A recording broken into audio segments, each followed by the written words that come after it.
Yo, it's your boy Jerry the Great, and you are tuned into a brand new episode of the Dignified Delinquents with the original Dignified Delinquent. That is me, I am him, and that is Jerry the Great. That was very cocky. I didn't like that. I didn't like how I just did that. Y'all know I don't normally do that. I'm acting out because we got company in the building. I am joined by the correspondent of Comedy Hype News. She is a beast when it comes to breaking down these stories. You see her every day with Capone, with Pierre, with Yamanique, I believe is also on that show. I have Symphony in the building. Now, did I say your name right? Because I'm known to mess up a name or two. I'm known at messing up names, but Symphony, yeah, Symphony. No, that's right. That's right. Okay, how you doing? I'm great. How are you? I am. You see the voices where the voice is at, but I'm making it through. Yeah, I like it though. It's a voice of wisdom. Yeah. It just sounds like you about to say something wise. Yeah, it's like, oh wait, he about to say something. Something that milk ain't clean, baby. Like just an old idiom. Yeah, you gotta add baby at the end. You gotta clean your cabbage twice now. Yeah, son. Come on now, baby. You know what you're supposed to do. Hey, come here. Come on, let me talk to you. Now you know better than that. You know better than that. And you gotta do the finger. Now you know that little thing that you did. You was raised better than that. Yeah.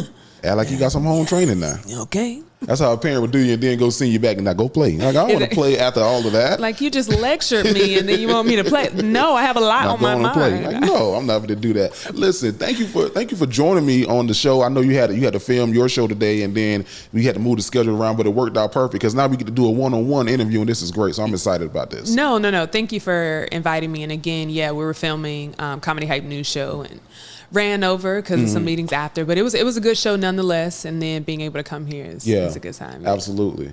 Well, we're gonna have a great time. We're gonna talk about a lot of stuff. I think I want to start at the beginning though, because you are in a space with comedians. I'm a fan of comedy. I do stand-up comedy. And it's an interesting space to be in. So like, was comedy always a passion of yours? Was that news specifically a passion of yours? How did you fall to where you landed so softly? Ooh. That's a long journey back. How far do we go back? Well, let me first say I am by no means a comedian at all. Never aspired to be one. Okay. That is an art that, and I say this all the time, like that is an art that I would never play with. Like I think there's so much that goes into it, and especially now being on the back end of it, like understanding comedy even more. It's like, I'm not even trying to play with that. Like, even if I can be a little jokey with my friends, but I would never say like, oh yeah, I can go. Not a once, not a never. Unless someone like heavy in the game came and told me, you got something. Like I see something. I see something in you, baby. I see, I see it in you, baby. Now go over there and play. I see. Yeah, it's just not an art that should be played with. So, just like you, I've always been a fan of comedy. It's just a part of our culture. It's one of the arts I feel that can embody things that we go through, both serious and funny, and just put it in a form that we can receive it and digest it. Also, comedy is not always just funny. As you know, some comedians are that gut funny comedian, but then you also have other comedians that just make you think. Right. So I just always been a fan of it. But my journey actually started, I don't even know. So when I was younger, I used to do like fashion shows and different things like that, like more in the modeling aspect of things. And I did one show and a photographer actually saw me. He was just like, I don't know what it is. His name's Chris Kelly from South Carolina. Shout out to Chris Kelly. Come on, Chris Kelly. He was like, it's just something about you. There was a switch that I saw when you were walking. I would love for us to connect and let's do a photo shoot. Okay. It wasn't weird at all. It wasn't one of them like, hey. That can go either way real quick. It wasn't, hey baby, I saw something in you. Just me and you can connect and do a photo shoot. Let me talk to you. Like, go and play. Come here, go and play. It wasn't one of those, he was serious. And so we did a photo shoot. It was great. And then he was like, hey, I'm going to a fashion show in Atlanta. You should come with me. So I went. And from there, it honestly just became every room that I was in, I would meet somebody that would take me to the next part of my journey. So I went there and met someone that invited me out to a red carpet, and that's Jerome with In-House Media, invited me to do red carpet interviews because he liked my personality. And then I would go there and meet different people. I met Daytrick Davis, who I started doing like the recap room with. And so I just started getting into media, but never with the intention of like, oh, I want to get into media. Right. And once thing, and I've always loved entertaining. Like it's just naturally me. Like my personality is crazy. Like it's, like I'm one of those people that's just like, she got a lot of energy. She needs to pipe down just a little bit. So yeah, it just led from one thing to another. So I started getting heavy in it, ended up moving to Atlanta for a corporate job, and ended up leaving my job a couple years ago. And yeah, I got into Comedy Hype. So it was crazy. It was in the midst of the pandemic. Wow, okay. So by this time, I had already hosted for like Essence Festival. Oh, nice. I've been on an HBCU tour with Ford. Shut your mouth and slap somebody. Just don't slap me. We ain't got to slap nobody now. We ain't got to slap nobody now. Didn't I tell you? I told you. Go over there and play now. Get on over there. That's going to be the tagline. That's the tagline for this episode. Going over there and play now. Going over there and play now. So yeah, by this time I had already done stuff. I was doing Bronner Brothers. And during the pandemic. That's the hair show, right? Yeah, okay. It is here in Atlanta. So I got booked for Tom Joyner cruise. Okay. It was in 2020, but it was like right around the time that all the stuff started. Everything started to turn. It started shutting down. Now, So what were you gonna do on the Tom Joyner cruise with your young self and them? It's the Tom Joyner Morning Show crew. I love Tom. I love the morning show. So their entertaining department is actually phenomenal on the cruise. So I was working with a group, and which I think now we've changed the name, but I don't know if you're familiar with probably not because you're not from Atlanta, but there was this series called like Play Date Atlanta. Okay. With Amari Harford. And he would pretty much be like, it's very like that hosting. Cause by this time I'm modeling, I'm hosting events, but I'm hosting events from like your small events to like the big ones, like Essence Festival. But that hosting is very like interactive with the crowd. Okay. So we're dancing, we're playing games, like it's very interactive. So that's what Tom Joyner Cruise was being booked for. It was hosting, but in a very interactive way. Gotcha. Yeah. Okay. And then, we got booked, and as quickly as it came. We ain't gonna do that. Go on over there, sit down. Can't even go play. You got to go sit down. Just go sit down. So after those got dropped, obviously because COVID happened, those got shut down. Comedy Hype reached out and they were looking for a host, a moderator to moderate the Comedy Hype news show because they were making a transition. And I was just like, let me just give it a try. Let me go interview and see, I'm a fan of comedy. And also too, he was very intentional to say, you don't have to know the facts of everything as far as in comedy, or you don't have to be a stand-up comedian, but I like the way that you talk to people and make people feel and like that's going to be important. And then we can add the information on top of that. So once I went and met everybody, it was like an automatic yes. It was like, it's Black owned. I love that they're pushing a message for our people. And then I also have a voice in, the things that we cover and the things that I say. Like, it's not just, hey, you have to do it this way. You have to do it that way. But they actually let me have a voice. You pitch stories. Yeah. Nice. So I appreciated that. Nice. Yeah. And I said something off mic and you corrected me, and I'm happy that you did, because I said, y'all be over there pushing buttons, and you was like, no, well, what we do is, and I appreciate you for correcting me. What did you say that y'all do when I said that? Well, one, I'll say before I came, there was a lot of people that felt a way about Comedy Hype. And I think it's so important to address, because I'm even seeing now, and I won't name any names, but I've seen people go on podcasts and talk about Comedy Hype. For sure. I've seen it as well. Right. In a negative aspect. And here's the thing. So there's this thing in our brains, in every human's brains, it's called negativity bias. And what that is your brain automatically gears towards the negative more than the positive. Now, it's a tactic to help save you. So for example, if I'm at a lake and there's water that I need that's there, but then there's also like an alligator or crocodile, my mind is going to pay attention to the alligator or the crocodile, because that I can be harmed. So it's a way to, trigger, do I need to fight? Do I need to flight? What do I need to do? So that's negativity bias, where your mind is just biased to the negative things, because that's just a thing of survival. Gotcha. So it's natural. I get it. Cool. But since I've been there, like, any conversation or anything that we cover on the platform, we always have a conversation of like, okay, what's the why? What's the intention? Because outside of being a talent, I also serve as the operations manager. So I've seen things from the past, and I won't lie, some of the things I've been like, all right, now that was a little we was trying to be on our Wendy Williams. We ain't had to go there. But I will say, the owner of Comedy Hype, was able to give me perspective that from the outside I just wouldn't have been able to get. Right. Yeah. So it's like, okay, I see your intention, but do you also see why people felt the way? And he was like, okay, yeah, I get it. Nice. Because he's very business oriented. Okay. It's okay, what makes business sense? He's a great journalist. So he's like, okay, I want to tell the story. Tell the story, give people an opportunity. If somebody feels away, the door is open for them to come and have that conversation. But that's not how people work. Yeah. That's once you tick somebody off or you rub somebody wrong, they don't want to come. Yeah. So and he has a great this is John with Comedy Hype News. I'm like, you want to put some inflation in it, but I'm like, I see why you don't, because you don't want to give me a bias in telling that story. Exactly. So Tuesday, Dave Chappelle. I'm like, are you excited about this?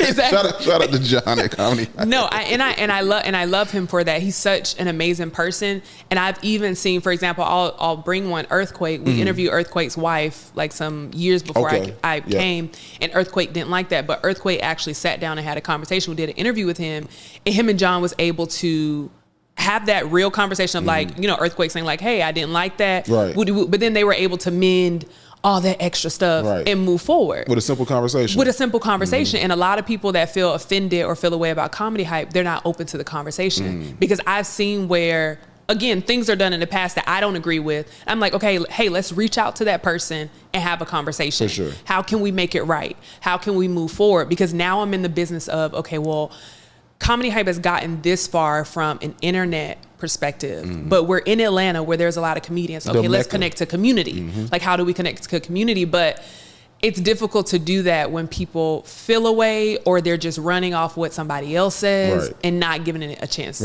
for themselves. So I would invite anybody that feels away about Comedy Hype. We've even thought about doing like a roast night.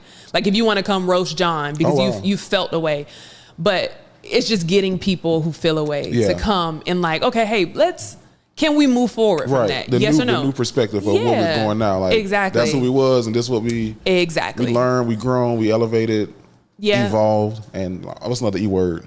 Look, improve the I. But it sounds like an E. It sounds like one. When we talk about the English language, I mean, improve definitely sounds like an I. That's a strong I was trying to help you. I know, and I appreciate you for that too. But M like EM though. But see, improved could be EM. Empired. Yeah,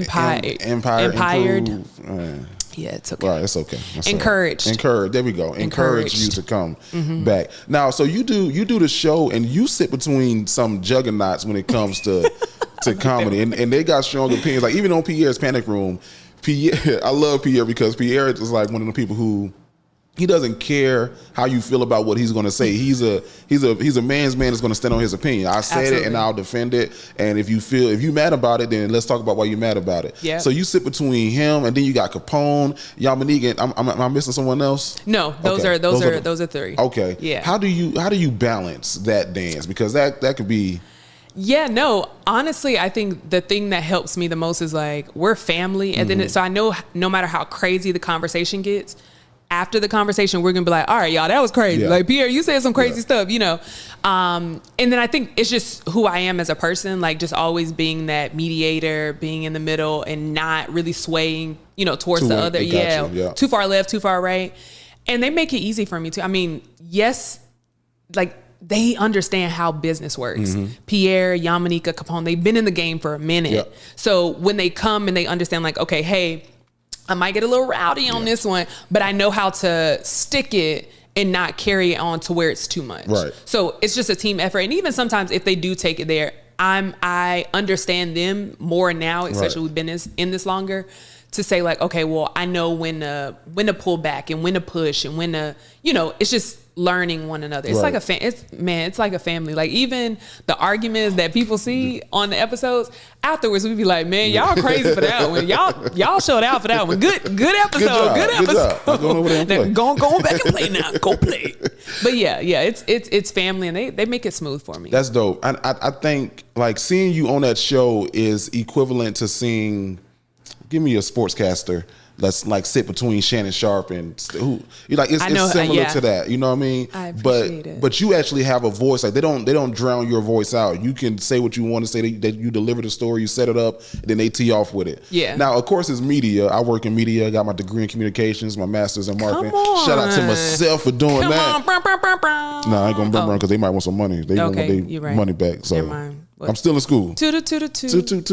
But I know like there is a component where people want to click on the clickbait, per se. Yeah, of course. And Afion Crockett early on in my career ripped my ass, for lack of better words, because I was trying to bait him, and I appreciated him for that because he was like, do work, like become a journalist, go and research some great questions. So do y'all have to play in that dance a little bit where it's like, okay, let's be fancy with this title to get the clicks to come, and then when they actually watch the video, it's like, okay, whatever. Exactly. Okay. So first of all, shout out to Afion for actually voicing what he felt and not taking it elsewhere. But yeah, that's the game. It is the game where headlines are like, you have to grab it's headline and then what it looks like too. Right. So your cover, especially we're in a YouTube space. So it's a little bit different than the news where they just have people that are tuned into the channel for the information. Right. But YouTube, sometimes you have so many people reporting on it. It's like, okay, which one catches my attention? Right. So yeah, we do have to play the game and dance on what the title is. But I will say, since I've been there, I'm always like, okay, hey, we're not gonna go. Yeah. We ain't gonna go too far left. Don't say that. Right. So we have internal conversations about what the headline is gonna be. At least I know for the show. Okay. Sometimes things run when I'm not there or what have you. But even then, there's still conversations of like, okay, we need one that's going tap into our audience, because it's also just paying attention to who our audience is. So tap into the audience. We ain't trying to bash nobody. You know what I'm saying? Like, I don't want somebody to look at it and be like, oh, it's a mess. Because when you get in, it is going to be information. It is going to be very intentional questions, thought out questions. It's not going to be, it's going to be the facts. It's not going to be no BS. So yeah, it is about dancing with the headline, because you got to feed them the medicine through the candy. For sure. So the headline is the candy, and then when you come in, we're going to give you the facts. For sure. With the medicine. I love that. Yeah. Are you have any siblings? I do. On which side though? Okay, that's a better question. Where do you fall in the line of your sibling tree on either side? That's a good question. On my mom's side, I'm the middle child. Okay, of how many? It's just three of us. Three, okay. So literally smack dead in the middle. Right in the middle. My older sister is 6 years older than me. My younger sister is 6 years younger than me. Oh wow, okay. Now on my daddy's side. That's when things get a little. How many do we got? Daddy, I love you. It was Brenda, LaShonda. Literally, I'd be having to like count like, okay, so there's my older brother, I think I still fall in the middle. Okay. Now, how many of us is it that I know of? I think me and my daddy counted about 7. Yeah, okay. That's like total. That y'all can put your hands on, like 7 for sure. Yeah. Okay. Hold on. Okay. All right. Here the one. Me, Adrian, Brooklyn. It was Trina, LaShonda, Rhonda. Maybe 6. 6. Maybe there's 6. 6 or 7. I'm gonna say 6 because off the top of my head I counted 6. Hopefully I'm not leaving nobody out. But 6, and I'm in the middle. Okay. Yeah. In the middle. I asked that question because I'm always curious about where you fall in lineage, and if growing up, did your personality play a piece in you hear me, see me, watch me? Because you have a very amazing personality, and I'm trying to figure out your growing up, your upbringing. Were you that person like, look at me over here? Or I'm the youngest of 7, and for me, it was always like, okay, I got to do something for them to see me and hear me. Yeah. Listen to this joke real quick. Okay, hit me out. Hey. You know what? That's a fantastic question. And I say fantastic question because it like makes you self-reflect. Like I like questions that like, oh dang, make you think about it. Yeah, like I hadn't thought about that. I will say I think I'm learning in my adult years that I have been like hey, look at me. I think my therapist would call me like a people pleaser. Okay. Like, so I didn't notice obviously as a kid, being a people pleaser, but as an adult and unpacking my childhood situations and traumas and all that, I'm definitely learning. Grow and learn exactly. I'm a people pleaser. Now, if you would have asked me that before therapy, I'd be like, no, I was just cool. I don't think so. I just be chilling. I just be chilling, right? Like, just be chilling for real. I don't be doing too much or nothing. Yeah. But I was, but then I just always like entertaining people. Like it's just fun. Yeah. Like I love people. I love being around people. It's like, let's have a good time. Like we got stresses in the world. How can I make this better? Yeah. So that's always been my like, how can I make more? Okay, that's it. So it's not see me. It's more so, how can I make this better? How can I make the situation better? Yeah. How can I make y'all smile? Okay, good. Y'all good? Cool. Gotcha. You want to put a smile on everybody's face. Yeah, because life can be hard. For sure. Life can be tough. For so sure. it was like, man, let's smile real quick. Yeah. Let's smile. Smile. And where's Lil Duval? Okay, come on, Duval. Voice is not going to allow me to do that right now. You're Barry White. Yeah. Smile, baby. Yay. Yeah, you heard that? That was all right. That was good. Cut the check, YouTube. Cut the check. But so growing up middle child, did you go to college for media or not at all? So baby, let me make it clear. Real clear. I did not go to school. I did not study. I did not do anything in media. I went to school for exercise sports science. Okay. Were you an athlete? I was. I ran track. Yep. So right now, Sha'Carri. Yeah. Shout out to my girl. Black Girl Magic. Sha'Carri Richardson. She deserves this. No, thank you. Okay. I love that. No, thank you. And that's what we talked about on the show today. And I'm gonna go back. I'm gonna go back. Just if I lose it, I'll put you back. But I love the way that she's responding to things. Like, she's not making it about the haters. Right. Now, she's been throwing some little jabs. Right. You know what I'm saying? Like the no thank you. And also just certain things she's been saying in the press. But every time she has the opportunity to like expand on something, she's more so like, yeah, I'm not even worried about the world. I'm focused on me. Right. This is about me. What God has given me, what I've been doing. And I really love that because like it's the perfect opportunity for a lot of people to, maybe you need to take some time away from social media. Maybe you need to take some time away and from be with yourself. And be with yourself. Yeah. Oh my gosh. Yeah. And then come back and yeah. I love that for her. So she got me wanting to get on the track. Take off, run. What did you run? What did you? Short sprints, 100, 200, 4x1, 4x2 in college. Those same events, but indoor 60 would be added to that. Okay. Yeah. I ran track for one day. So like you ran track at a meet or at practice? No. It was practice. So I was out there for one day. So you practice. I'm from Florida. I'm used to the sun. The sun wasn't the problem. They had these things called figure eights in track. I'm not sure if you're familiar. Yep. And this is kind of how you weed out who's going to be serious and not. Football players, so the head coach is like, y'all going to either do track or weightlifting. I'm like, my mama owned records in track at Spruce Creek High School. It's in my DNA. Let me go out there. Let me run track. The dude like, okay, we're going to do 16 figure eights. At number 2, 16. At number 2, I was like, you know what? I'm going ahead and lift some of these weights. Go on ahead and lift. Okay, so wait. So was y'all figure eight where you sprint the diagonal and then like jog the football field? Straight?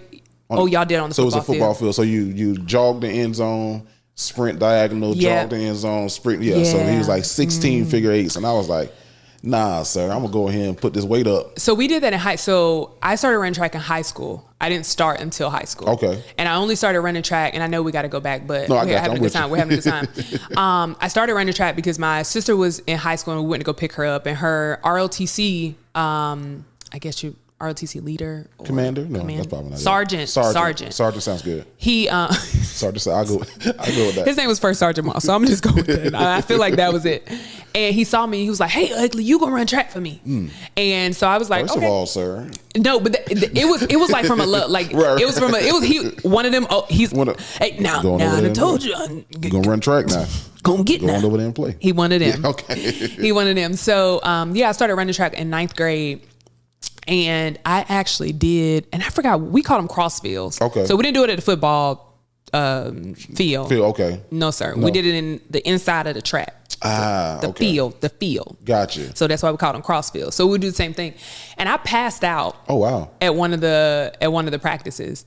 Slam out, end up finding out I had exercise-induced asthma. And when I say my coach to this day talks cold-hearted smack to me about your exercise about me passing out doing them dang on cross fields or figure eights, because they are no joke. Sir, this is a medical issue. You want me to sprint, and then it's not like you can walk either. Right. It's sprint and jog. Right.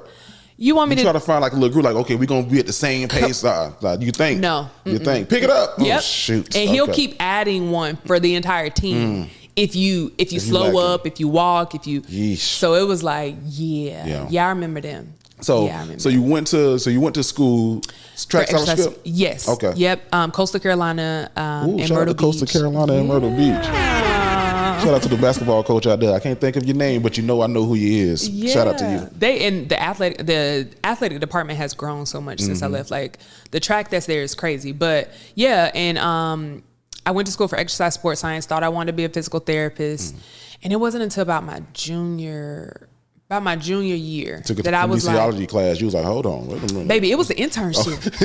It was the internship that was like, this what you do. This what you do all That's day. what we gotta be doing for real. And I was just like, I'm not gonna be able to do it. And I wanted to change my major to drama, but my mom was like, they're paying for your scholarship. You're gonna finish this degree. So you got your degree in that? Exercise sports science. Oh, wow. Yeah. Now, as someone, I worked at a nursing home with the older folks. Yeah. I was in there changing diapers and feeding applesauce to people. Applesauce is so good. Applesauce is with a little cinnamon on top. Don't let me have a moment in here. But I would see the therapist come in. I'm sure it's a different kind of therapy. But I was like, yeah, I getting paid to do what now? Because I can do that. Here, to squeeze the ball. Put your leg up. See you next week. I was like, that's. I'm in here changing doo doo. Okay. Oh, well, when you look at from that perspective, for sure. It's like, come on now. Let me get my life together. It was just like the toll, because I was actually working with older people as well in my internship, and it was just a toll that I know it would take like on my body, and especially coming from being an athlete, and then because you also have to like assist people at certain things. It can be people of different, they could be super tall, super short, whatever the case is. So it's just like constantly doing that to my body, and then like seeing the lady that was over my internship, I was like, baby, your back hurt. My back hurt watching, and then I would have to do the thing. So she'll be like, oh yeah, I'll step out, you take over. I'm like, you pick up Miss Pauline, 400 pounds, she done fell on you. Now both of us need physical therapy. Man, and you see what I'm saying? You see, but no, big shout out to all the physical therapists. They are needed. It just wasn't the place. Absolutely. For me. Plus, I need to be entertaining people. Yeah, because I'll be in there cracking up. Look at God. Look how he put you. How he'll pick you up and move you, place you around, put your feet on solid ground. Hey, hello, somebody. Hello. Now go and play. All right, I told you about this before. So I've been in Atlanta. This is our first time coming here doing these episodes. I'm based in Jacksonville. Yeah. But I've been here. I've been telling everybody that Atlanta is the Black Mecca. And I had Ronnie Perry on before you, and he was talking about, back in the day it was L.A., New York. Yeah. Now it's L.A., New York, Atlanta. Have you thought about or have aspirations to go to another city, do acting and modeling there, or are you like ATL is where I'm at? I love Atlanta. Okay. I love it. I love seeing us in different spaces, as you said. And then too, even though, LA is what it is, they still come here to film. For sure. I wish they would hire more here, because there is talent here for those films. And I think they're doing a better job. And also too, I think just some people here are realizing like, I don't really need Hollywood. Yeah. Like, what? This is Hollywood for this us. is Hollywood for us. And also what you're able to do with the internet. Like, you don't really need Hollywood as much as you did, back in the day. So no, I love Atlanta. I literally have not desired to take my talents anywhere. I'm not one of those people. And I've been to LA, like I've visited before. I don't think LA would take me well. No. You might make it. I'm a very friendly, Okay. Yeah, okay. And then, I handle my business and I go home anyway. So, yeah, I don't think LA would take me well. Beyonce was here in Atlanta. She did 3 shows. Did you go? I did not. Oh, man. I didn't. Okay. I stayed in a house. Oh, you was like, I ain't going out there. Let me tell you, because I already knew traffic was going to be crazy. I already knew. I was like, yeah, Beyonce's going to be here at 3. And then she was here Friday, Saturday, Monday. Oh, she skipped Sunday. But people were putting on like events and brunches and all this kind of stuff. So that was my like me time to sit in the house. Yeah. And I took my wife to go see Beyonce in Tampa, and this ain't got nothing to do with nothing. I love that everybody's dressing up for the Beyonce. But some of y'all out here looking like baked potatoes in that aluminum foil. So I think that just talk to somebody. Get a consultant. I think people are just trying to find ways to let loose their creative. That's a word. It's been interesting. It's been interesting. It's very entertaining, but it's a night. It's a night for people to just be in their own worlds. I think Beyonce has her own world. Yes, that hive. That hive is a universe. Oh my gosh, they get.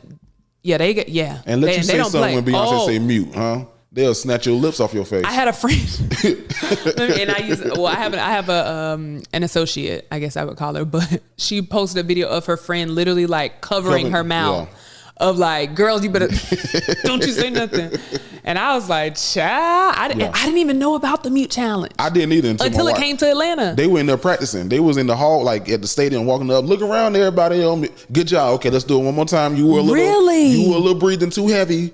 So maybe you hold your breath on the mute. I was like, oh, y'all are serious. So is it? There's no time frame. It's just whenever she starts back. It seems like it has been pretty consistent. Okay. So like, look around, everybody on mute. Look around. So it's about that.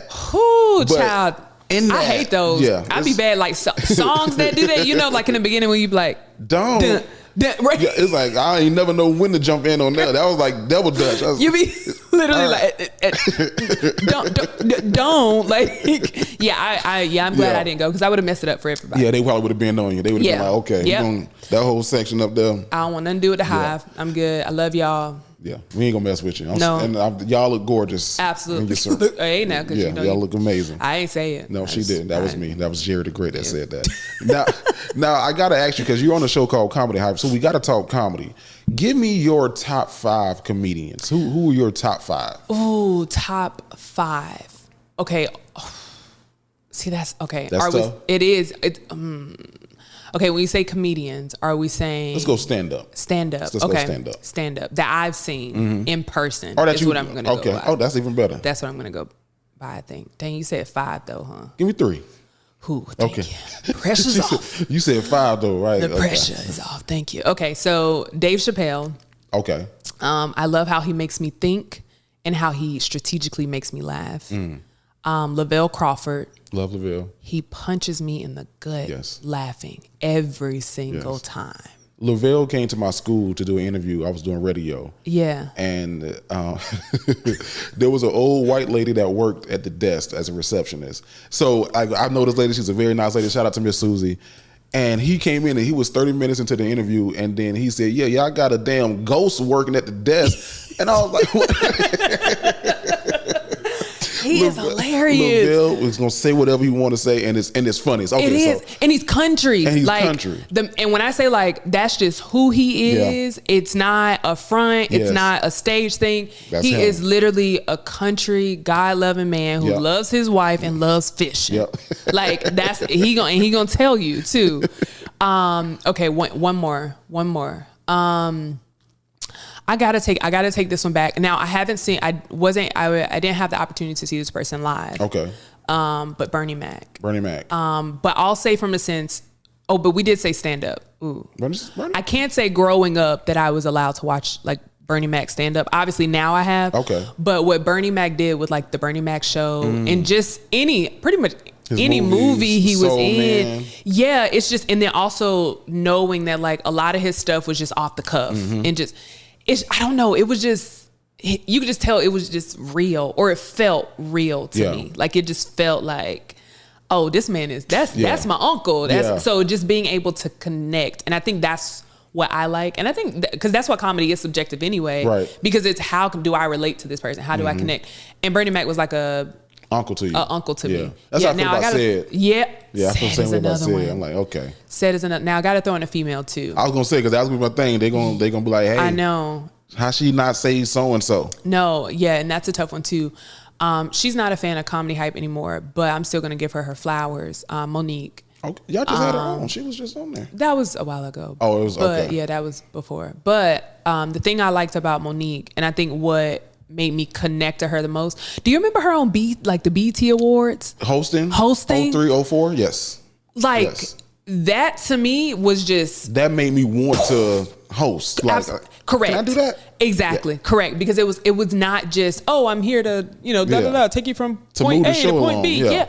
She would give you a performance and rock it and just make you feel like, go auntie. 2012, I hosted the Senior Superlative Show. Yeah. I did the whole Monique, not the Beyonce stuff. Yeah. But I performed because of what I saw Monique do hosting the show. I want to do that. So I want to because when I host now, I try to make it as performative as I can, but I want the opportunity to go all out like that. Like Auntie Monique did. Man, yeah. So that for me is just falls in history where it's like, yo, I can never discount that. Love Monique. She might not be a fan of mine, but I love Monique for sure. So. Yeah. And the Parkers itself for me and I know I'm kind of obviously getting away from stand up, but yeah. It's just certain things that you did that was done in history. It's just like, it's just like it's literally my favorite sitcom. People be like, "That's your favorite one?" Like no, it's The Parkers. Yeah, and not season 1, but season 2 through the rest. Man, best television ever. And you can literally watch The Parkers today, right? And it feel and laugh just as loud. Get you just the same. Granted, now they had sororities and fraternities at that 2-year college, so I don't. Let's go triple it like you did at Santa Monica. But they were planting seeds. Though, they were planting seeds of like I probably pledged Kappa because of the Parkers. You see what I'm saying? Yeah, it was a seed. Maybe, it was a seed. Maybe it was a different world, but maybe so. But I get what they was doing. I got what they was doing. Yeah, though. I get it. Yeah. So who has been your favorite person that you've interviewed? Like who's a person you're like, okay, dang it, that's because I'm sure you got a lot under your belt. I know. Oh man, my favorite thing. Give me 2 of your favorites. Ooh. Okay, my favorites. Oh, that's so hard. Like Jerry, I know he's gonna have questions. I know, and it's like so crazy. You would think like you have that, like you should have that answer in the bag, but it's because so many has been added on. Okay, so obviously I'm probably gonna pull from my most recent interviews. I think. This is tough. Take your time, baby. Don't rush it. Don't rush go out there and slow down, baby. Slow down. I know you think it fast. If you think it too fast. I was gonna curse again. Oh, that shit's fast. If it's shit fast, they don't shit for long. Oh, like, come on now. That is all right. That has some valid points. Sometimes fast is better though. But I'm sorry. Who is my favorite person that I've interviewed? Okay, I'm just gonna go. Okay, I'm not going to label these my favorite. I'm going to say the ones that come to mind. So probably I like that. Most memorable. Okay. Maybe that's the... Okay, so this wasn't for Comedy Hype, or are we sticking to comedy? No. Whatever. Okay. Whatever. Keke Palmer. Nice. That interview was most memorable because it was very interactive. Nice. So it wasn't just like a sit down. You and her together. Oh, I bet the cameraman was like, shit. No, he knew. He knew. It was at Bronner Brothers, and he knew going in. He was like, yeah, this gonna be one of them. This gonna be crazy. This gonna be one of them. Oh, I have my favorite though. This gonna be the only other one. So don't ask me. Okay. Deon Cole. Wow. Okay. The first time I interviewed him was my favorite, and the reason why was I think this was also at Bronner Brothers. And he came to the interview tired, rightfully so. Like he had been traveling, he had to come straight there. Okay. I don't know if he had like a little hair tool, Easy Scratch. Oh, he was there promoting. He was there promoting Easy Scratch. And he also had like interviews to do, and obviously came to interview with me. Okay. And he started out the interview, and I hate that we can't find this footage. He started out the interview like you could just tell he was tired. Everybody could feel like, oh, he done had a long day. Yeah. And by the not even halfway through, you could just see his spirits change. Like it was just a switch of like, yo, I'm involved. Yeah. Like I'm here now. I'm yeah. And even afterwards, he told me that he was like, yo, like I started out tired, but like this was really good. Like It made me feel good. It gave me a boost. That was my favorite because I love when like you can come into an interview and just like make somebody feel good. Right. Because so many times, interviews can be like, question, answer. And what did you think when you came off stage? To know that it like felt good enough to change his mood, even though he was tired, that was probably one of my favorites. Yeah. One of them. That's dope. I don't think I've ever. Did I? Nope. I've never. Deon Cole. I don't think he's in my arsenal. Yeah, he's not. But I can imagine. Yeah, that's been a dope one. I had Lil Duval. Lil Duval was dope. Ooh, Lil Duval was fun. He's hilarious. Yeah, Lil Duval and small too. Yeah. Yeah. Mm-hmm. I was like you look like you small on TV, but you look bigger on TV. He's small with a big personality. That is what it is. And that was a while ago because he was coming back to Jacksonville for the first time to do his comedy tour. Gotcha. And he was just back in Jacksonville. Yeah. Now, Life Jennings, on the other hand. Ooh, I used to listen to him all the time. How was that? I think it was a phoner. It was a phone interview, and phone interviews are always different because you don't get the same energy. The same energy is not in the room. And I think I asked him a question, but the question was more of a compliment with the hopes that he was going to expand upon what I said. Right. So I was talking about his album. He had a song called Let's Stay Together. Yep. And before Let's Stay Together came on, the song was Sometimes Making Up is Easier Than... Yes. So he had that song on first. Yeah. And then Let's Stay Together came right behind that. And that's pivotal to me because when I was in 8th grade back in 2008, whatever, I broke up with a girl because I heard his song. It's called Goodbye. The name of the song is called Goodbye. And he does this beautiful ballad. It's damn near a cappella. And he's telling you, let's just kiss and say goodbye. It's beautiful. Right. I broke up with the girl by the time the song ended.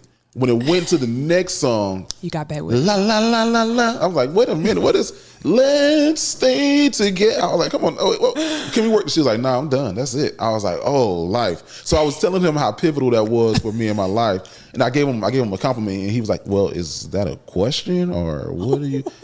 And I was like, okay, that's my fault. That's me. I should have put something on that. Right. But I thought that maybe you would have, expanded on why you chose to do it back to back or something. Put it together like that. He was like, it's good music at the time. I guess that's why I did it. I was like, okay.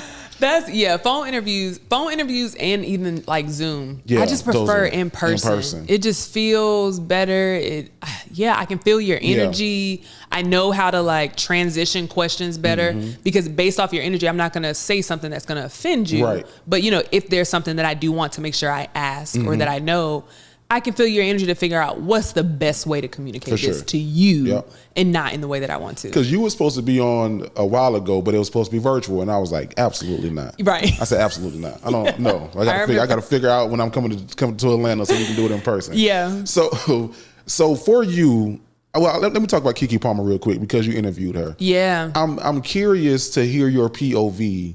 I'm watching Keke Palmer's rise to say Keke Palmer being that in the girl. Game for a long time. She's been in it since 9, I think.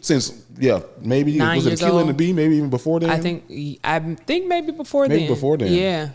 I'm noticing on social media now her unfortunate decline, not because of what she's did, but because of what the social media and everything does around a person who's ascending.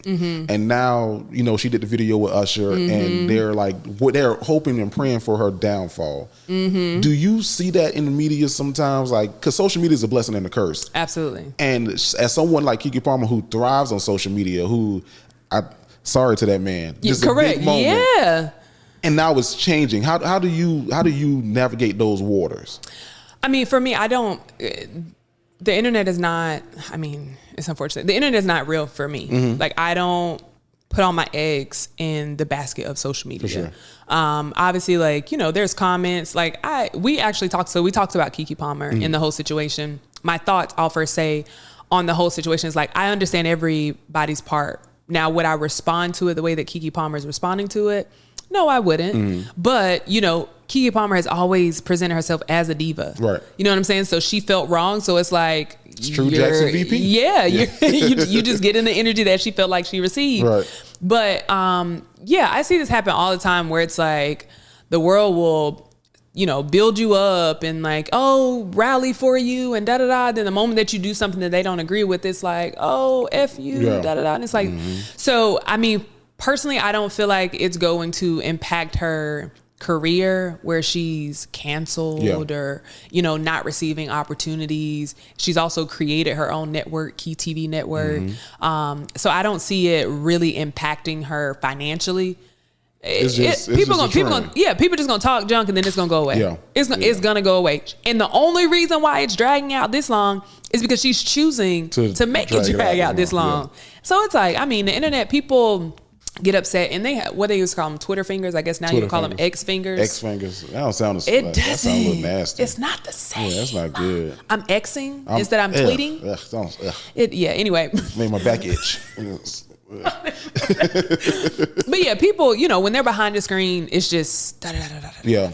And I'm learning even on YouTube space, people say outlandish things so that their comment can rise to the top.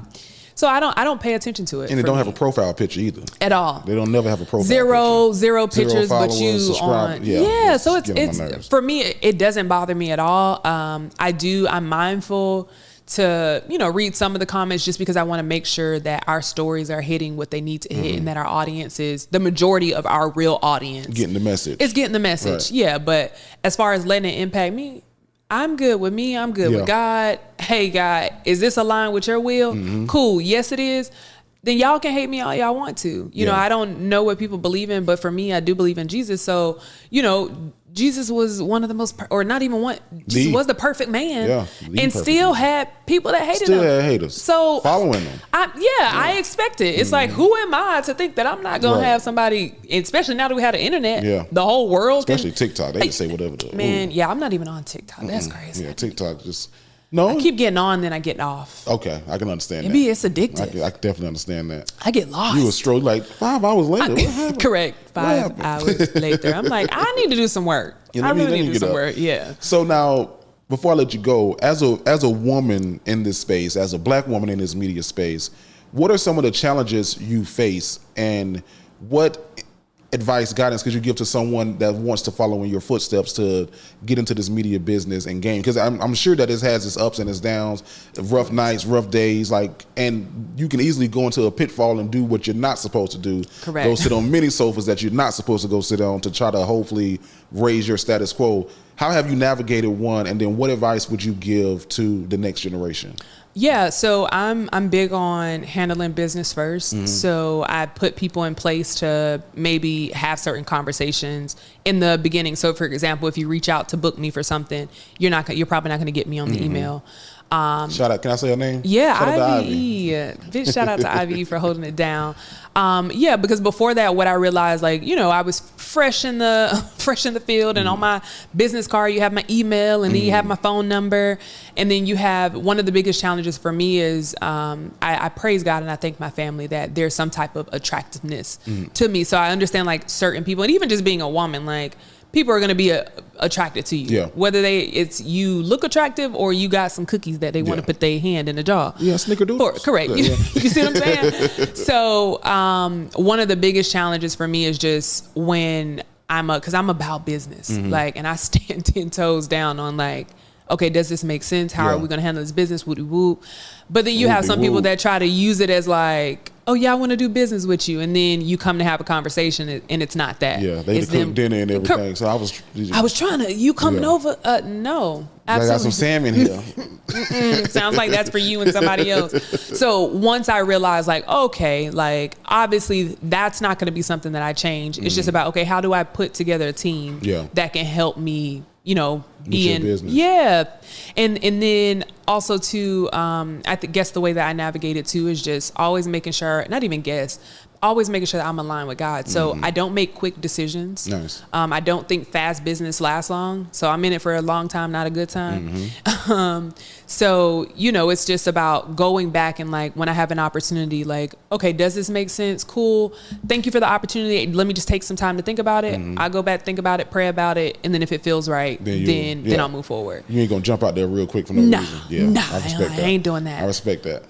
That's definitely some advice I would give somebody that's interested in coming to the field. Make sure you have a team, make sure you're connecting with people that's already in the field so that you can avoid certain hurdles. Because for me, I go handle business and I go home. Yeah, I don't have time to play. If I want to go play, I go play with my family and my friends in a place that I want to be. So I don't want to play the game and I be in certain places. So kiss certain butt. That personally just doesn't work for me. For some people, it works for them in their career, but I'm trying to be aligned with what God has for me. Sure. Because I know there's success on that end, and it has been successful for me. Yeah. And just giving praise to His name. So I would advise somebody, look, it's not easy, okay? People love being in front of the camera, and it's a good time. However, it's a lot of work that goes into it. Yeah. People think it's just a camera, and showed up and no. Prep time is probably the most important time. And don't be from the South trying to say words. You talk about you bad with names, baby. I be on the screen how you say that? I messed up the word adrenaline the other day. I was saying Adderall, addition, address. I could everything with ADD. I couldn't. I was like, oh, that one got me. It got me. That one. Man, okay. It's a couple of them. I forgot which one Capone always get. Oh, the way I say hold on. Film. Come again, say what? FILM. Film. Excuse me? Film. Like the movies? Yeah. Film? Film. Okay. Listen. She passed her MCAT the first time. That's all you got to worry about. That's it. I know how to spell it. I spelt it. So yeah, just knowing that it's hard work, connecting with somebody that's in the field, so that you can just have that mentor. So many times we want to do it on our own. It's a culture of, I do it on my own. From the ground up. No. Don't do that. And then also just doing the research and really looking at like maybe finding somebody that, has a career that you like, or a couple people, and really studying and figuring out, okay, what can I merge together to make me? Mm-hmm. Like, what exactly do I want to do? What is it that I like about this person's career or the path that they've taken? And make sure it's aligned with who you are. Right. Don't try to be something that you're not. Who you are.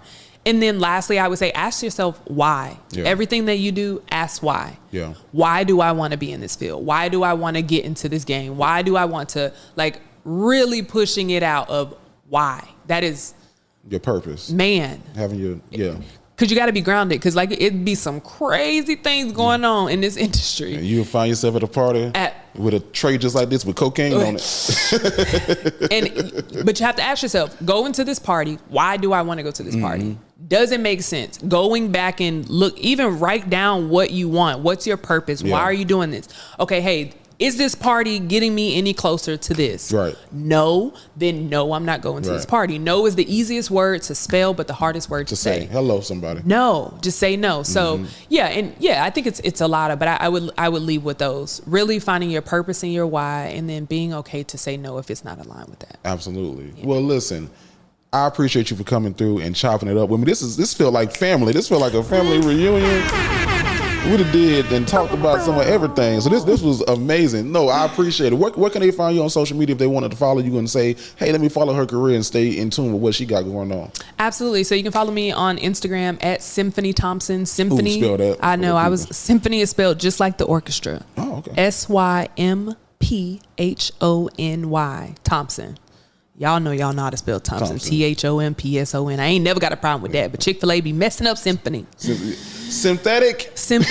I'd be like, who is this? I don't know this man. Kiki Palmer. I don't know this man. Synergize. A man. I'd have been called all kind of stuff. Synergy. Yeah, okay. Exactly. So yeah, Symphony Thompson on Instagram. Also make sure you check out Comedy Hype on YouTube, as well as you can follow us on Instagram. We have a lot of great things coming up. Nice. And also too, lastly, I'll say Black Friday Report. So Black Friday Report is a show that I created. It's a television show, got picked up by Peachtree TV. Nice. Here in Atlanta, and we're also working on some bigger deals. But it's where myself and a celebrity guest, we go and patronize a Black-owned business. Nice. The why, my purpose, and the reason behind that is because the stigmas on Black-owned businesses for me has always been something that like just itches at my neck. Oh my gosh, it just gets there. But they don't get a second shot. Right. Exactly. It's like as soon as someone has a bad experience at a Black-owned business, they be like, that's why I don't support Black-owned businesses. So I want to do the research into why. Yeah. And it was the cost, their overall experience in customer service. So we go to businesses, we do an activity, because Black-owned businesses are more than t-shirt companies and restaurants and things like that. Like peach cobbler spots. Yeah, there's so much more that we have, and shout out to those as well because I support those.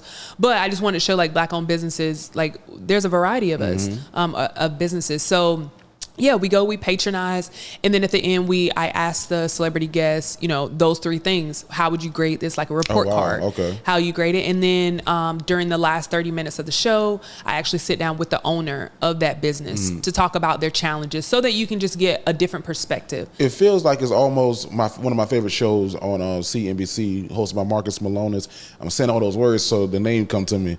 It was called The Prophet. It was a show called The Prophet. Ooh. It was a great show. It came on CNBC. It's probably can find it on TV somewhere. I'm gonna have to look it up. But I'm sure it's nothing like it because he was coming in investing money, whatever. Okay. But he was sitting down with the owners like, "This is your business model. What's wrong with it? How can I help you? What can we do?" So it sounds dope. No, I like that. And that as we expand, that'd be the second or I guess the third part to it, but more on the back end of like, okay, now how can I give you resources? You've told me that these are the things that you need help with. And yes, the community can help you in this way, but I also want to be able to provide you resources. For sure. So right now I'm working to gain partners so that on the back end, after these businesses are finished with the show, it's not just oh, hey, you were on the show, you got marketed on television, bye. It's an extended conversation, an extended relationship of like, okay, hey, now here are these resources for the specific areas that you said you needed help with. Nice. So just being intentional in that way. That is dope. Y'all make sure that y'all follow her on social media, follow Comedy Hype on YouTube, and then follow me. It's your boy Jerry the Great. That's Jerry THA Great. Thank y'all for rocking, supporting, and we are live in the A. Peace up. A-Town down. They still do that? Yeah, I was at a concert last night and Jeezy did it. So